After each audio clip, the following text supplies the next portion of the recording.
Hi Gretchen, here are a couple of the moves that we worked on yesterday. For the chopping motions with the band, you're going to secure a band up high, and you could use one or two. In the videos from REI, you saw kneeling. So we can do a lunge. You can grab the tubing high and you're going to pull across, keeping your arms straight. Okay. And so you would anchor it up high and then you would turn around to do the other side.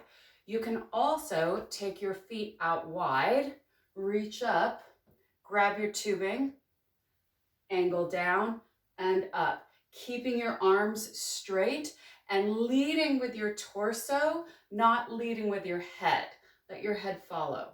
And again, you would do both sides. So you would turn around and pull from the other direction.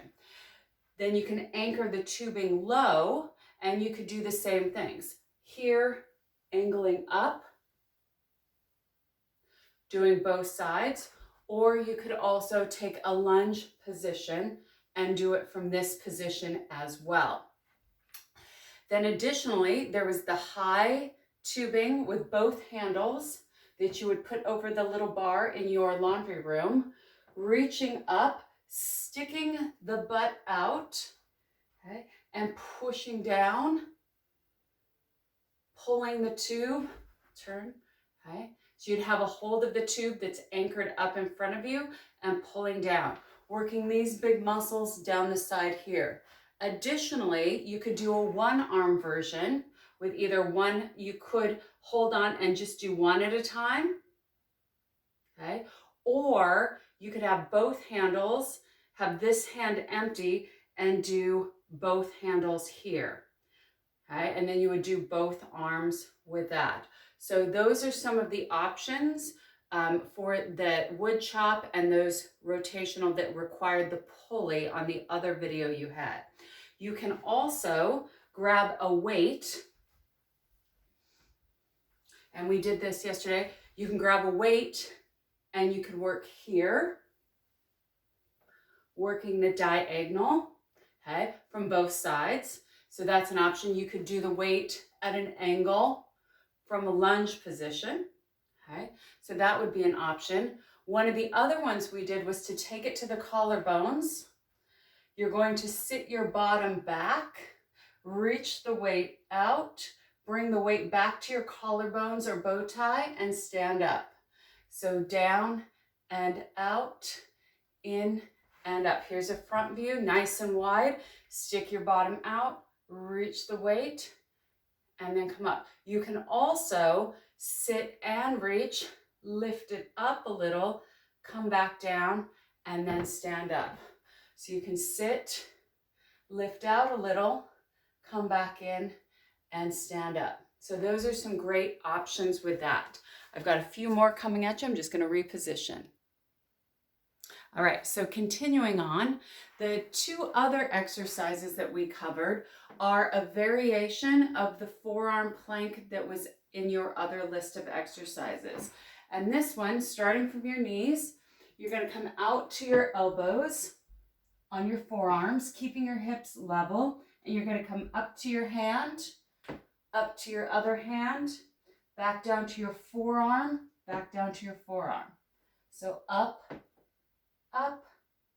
and down, down. Trying to keep your hips nice and still, and look where your elbow is. Where your elbow is where I want you to put your hand, and down and down. Okay? So that was the hand to elbow push-up. We also did a position on your back with the weight in one hand. Knees are bent, feet hip width apart. And we're going to take one arm out to the side and come up. So when we use the right arm, it's the left side of the body that you're stabilizing. So we do a set there, lower down so you don't drop it on your face, up to the other side, and out to the side and back up.